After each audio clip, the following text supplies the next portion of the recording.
We did it.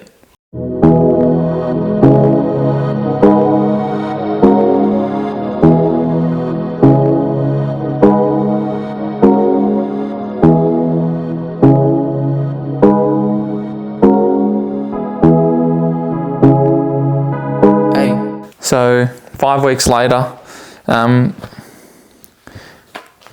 Canberra Marathon done and dusted, and well, it didn't go all my own way, that's for sure.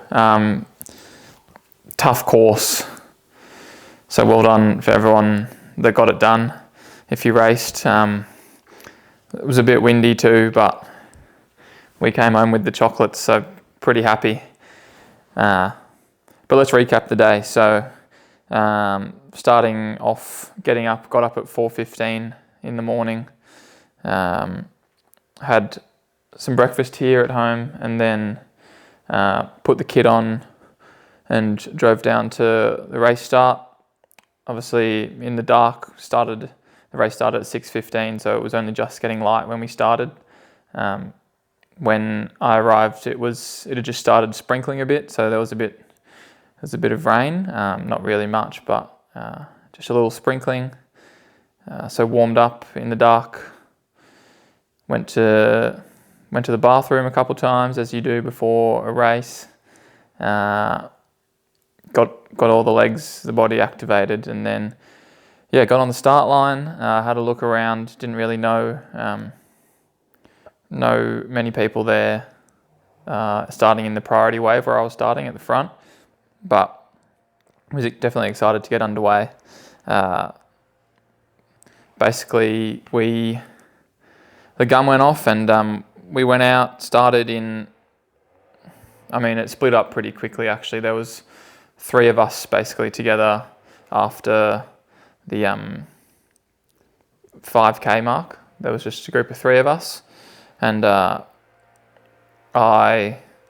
kind of took charge in driving the pace for most of it. We were fluctuating around the 3:30 per K mark, and when I was on the front, I was trying to run closer to 3:25, just stretch it out a bit, really kind of solidify a gap back to the other bunch that was like 4th, 5th. But felt really good the first 20K, because that was, compared to the second half of the course, mostly flat, with a couple of little rises over a few bridges, and up Anzac Parade, which is like about a kilometre gradual uphill and then gradual downhill on the way back down. Went out pretty well and controlled in that little group of 3. That then became a group of 2 at about the 20K mark. Put a bit of distance into 3rd. So then it was just me and one other guy running in 1st and 2nd. And then at that point I was definitely actually starting to feel the legs, and it was probably earlier than I kind of anticipated it would start to like really fatigue, especially in the quads. The calves weren't as bad, but the quads were definitely starting to feel it. And that was only like 20-25K in, so I was actually pretty nervous about how they would hold up. But long story short, they got there, but it was definitely a struggle. Through 20K, it was just me and one other guy running in 1st and 2nd, and then basically there was a solid like 2K probably of uphill, and I was, comparatively to the other guy that I was running the uphills a bit stronger, and he was quite strong on the downhills. So I kind of just ran my own tempo pace up this 2K sort of climb hill, and put probably like 15-second gap in. So I was running off the front, and then I think what I kind of probably thought at the time was like, I'll just, like, if he's dropped, I'll probably just try and take advantage of it and consolidate like a bit of a gap. So for the next probably 5K or so, I ran fairly solid, like 3:20 pace, and this was like 25K into the race. Probably between 25 to 30k. I was running around that 320 pace, I think, maybe slightly over, but trying to like consolidate a bit of a gap there between me and second after establishing it on the hill. And I think that was also quite a quiet part of the course. There wasn't much going on. It was just basically me and the lead bike, and then a few people on the street corners and stuff. But yeah, it was quite quiet, and kind of had a lot of time in my head just thinking like, kind of thinking, have I gone too early? Will I be able to hold the gap? Because the gap kind of went out to like 15, 20 seconds, but then it just stayed there. And then I started getting time splits that it started actually coming down. So he was running back up to me. So at that point I was like, oh, well, I'll just run like a solid tempo, but not like bury myself. And if he catches back up, he catches back up, and I'll try run with him, which in the end is what happened at about 36k. The guy that was in second caught back up to me after like a fairly solid like downhill sort of part of the course. It was like maybe a kilometre or so gradual downhill, and he was running them really strong. So he caught back up to me, and then basically we were in the crunch point where I thought it was going to be pre-race, just before the main sort of climb at 38k, and we were running together. And yeah, I think he was putting in a solid effort there, probably to try and kind of break me, and I was definitely feeling it. My legs were pretty sore at that point in the race, especially my quads from all the downhills. And then yeah, we started this uphill at 38k together, and my kind of thoughts were I was just going to sit in, because he'd run back up to me, so I was happy to just sit on him for as best I could, because I was thinking that he was running better than me at that point in the race if he could kind of catch back up. So yeah, I just sat on, and as we hit the rise at like 38k, I noticed the pace kind of drop off a bit, and I was running like fairly comfortably at that point. So I was thinking, do I just sit here, or do I kind of push it at like the pace that I can kind of sustain? So I decided to kind of just run my own pace up that hill, and then it was probably like a 3 minute hill, and put like probably 20 meters into the guy that caught back up to me again. And so at that point I was like, oh, well, I must be running the uphills better. And I know he's running the downhills better because he's caught back up. So I kind of eased up a bit there and actually waited for him to come back, because I knew from that point into the finish there was then another like 2k gradual downhill, and then the finish was basically just like a 100 meter short uphill, and then maybe 500 meters to the finish. So I thought if I could just ease up and kind of compose myself, hold on to the back, or hold on to him on the downhill, and then I'd be able to kick on the uphill, because I felt like if I could just like kind of run his pace and almost just let him dictate and not have to focus on pushing it too hard, then I'd have something in the bank to kick with at the end.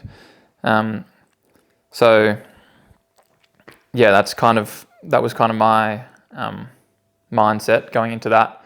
So I let him catch back up, and then, well, not let him, but like slowed up a bit, and he caught back up, and then I basically just sat on his hip, probably pissing him off with how much I was breathing down on his neck. But yeah, sat there, and we were going down the gradual downhill, and the legs were seriously hurting at that point. I didn't know if I was going to be able to like hang on and not cramp or whatever.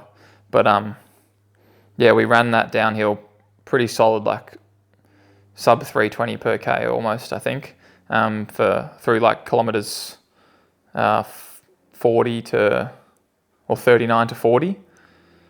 And then from there, I was actually gratefully able to hold on.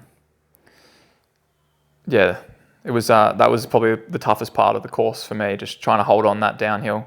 And then from there, I was kind of just trying to decide at what stage I would like make a final kick to try and create a gap.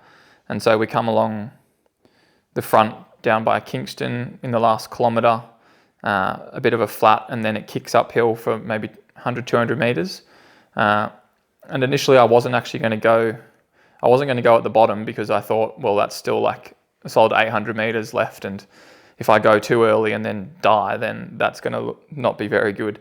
So I sat on, and he was like slowing up on the uphill again, and I was trying to figure out whether he was just foxing me or if I should go. But in the end, I kind of just kicked over the top of the hill. So I was sitting on his kind of behind him, and I just like accelerated to the side and kind of took off, pretty much as fast as I could go. Created a bit of a gap, and then basically rounded into the finish straight with like 500 meters to go. I was looking back, and there was like maybe 20, 30 meter gap, and I was just like head down, pinning it towards the finish. Actually was like calling out to my coach, who was on the side, like, what's the gap? What's happening behind?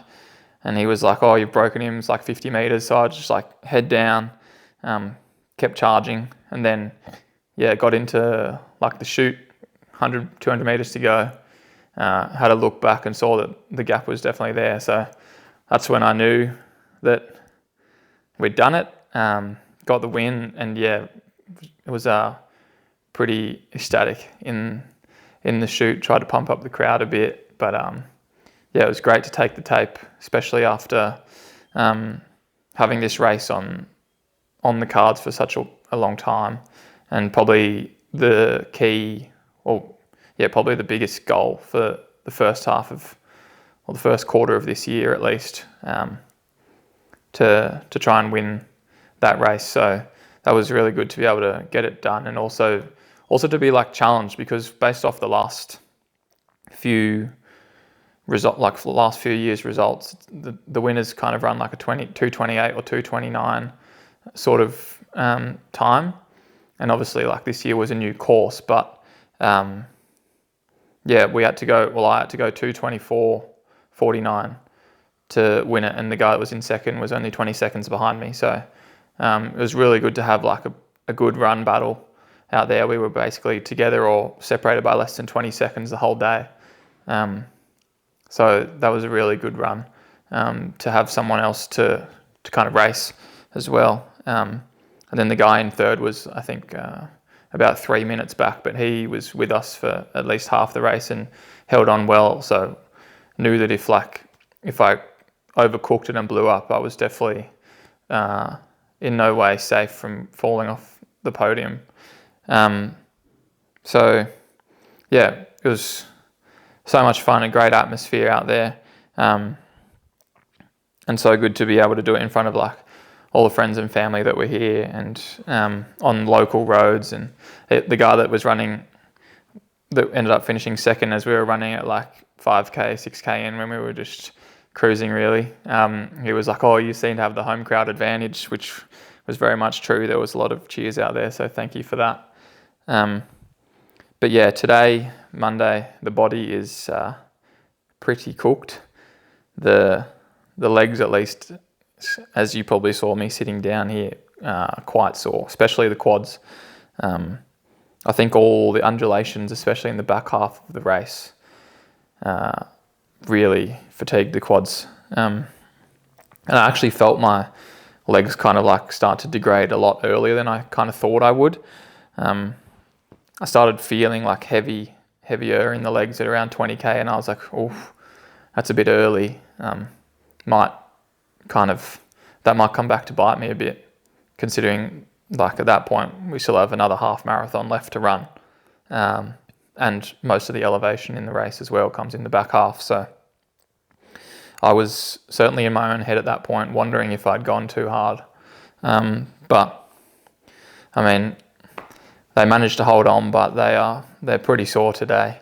And then in terms of sort of my fueling plan and how that happened, how that kind of panned out, is pretty much spot on what I kind of set out to do. So I had had aimed to take a gel basically every 25 minutes and was able to do that. I also kind of luckily on Saturday, when I was setting up my nutrition and stuff, I attached another caffeine gel to the bottle that I was going to pick up at the 32k mark, which I ended up using because I was running with the other guy. I knew I was going to have like that energy at the end, so just that extra little caffeine hit at the back end really, I think, was really beneficial, and I was actually kind of grateful that I had that. So I had my coach handing me off bottles, so thanks to James for that. But I was picking them up basically the 9k mark, the 18k mark, and then the 32k mark. So I was running most of the race with a bottle with Morton in it, and also precision, just 30 gram gel, and a SIS Beta Fuel caffeine gel. I got those, of course, from Training House, but so I had basically 2 gels and a bottle of Morton in my hand the whole race, and I was able to just sip on the Morton and have the gels every basically 25 to 30 minutes.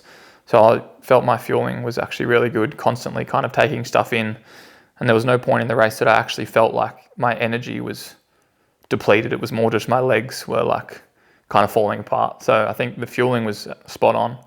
I didn't get through all the bottles because it was quite cold yesterday, so the amount of like liquid hydration I needed to take in probably wasn't that high, but I just sipped on it as I felt I needed to help digest the gels and just to wet the palate a bit. And then I had a few just like cups of water at a few random aid stations, and threw it over me a bit to cool myself off. So yeah, I was really happy with the fueling and how the body, like energy wise, felt throughout the race, especially at the end. Like I didn't really fall off a cliff. I had the energy left at the end to be able to kick and kind of finish strong. The last kilometre I actually ran at like 3:10 per k pace, which I was really happy with, to be able to like lay that down at the end of the marathon and with all the elevation. But also like that's sort of the way all my training has been structured. It's like a solid tempo block and then drop it down for the last little bit to go quicker. So to be able to like then execute that in the race was something that really worked and made the difference in the end. So I'm glad that we did that in training and practice stepping it down, because that's sort of the difference that made in the end winning it. But yeah, in terms of my race strategy, I did kind of drive the pace for most of it. So that part, I was happy to do that. There was a few times, especially into the headwind, that I tried to get someone else to like just sit on the front for a bit, and they did occasionally. But for the most part, yeah, I was happy to drive the pace, because I kind of backed the form that I was in to be able to run that 3:25, 3:30 sort of pace, and was happy to just sit on that. And then, yeah, I did kind of feel when I created that gap, I thought I'd just run the same pace. I wasn't going to surge. I didn't feel like I surged the hills at this like early on in the race too much either.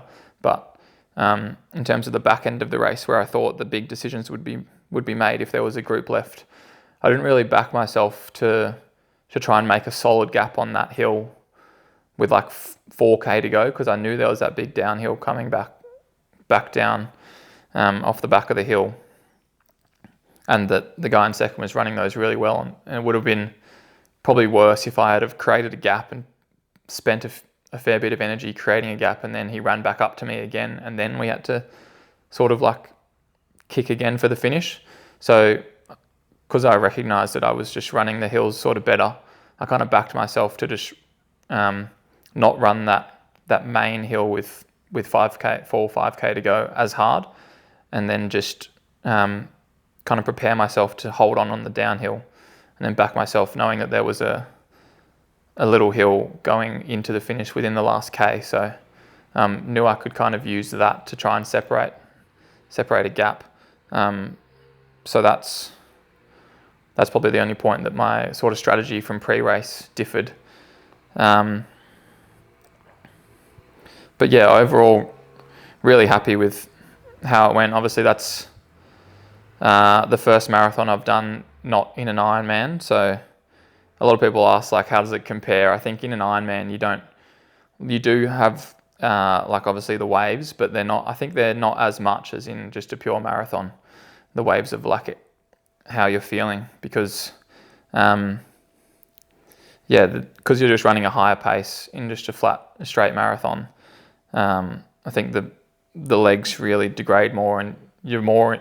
I feel like I was asking myself more questions like, have I gone out too hard? Have I like paced this part right? Where should I surge? Where should I kind of hold back? All of that sort of stuff. But I think, the legs definitely feel probably a bit sorer than just a marathon in an Ironman. That could be down to the course as well. But that's how I felt it went. But yeah, really, really happy to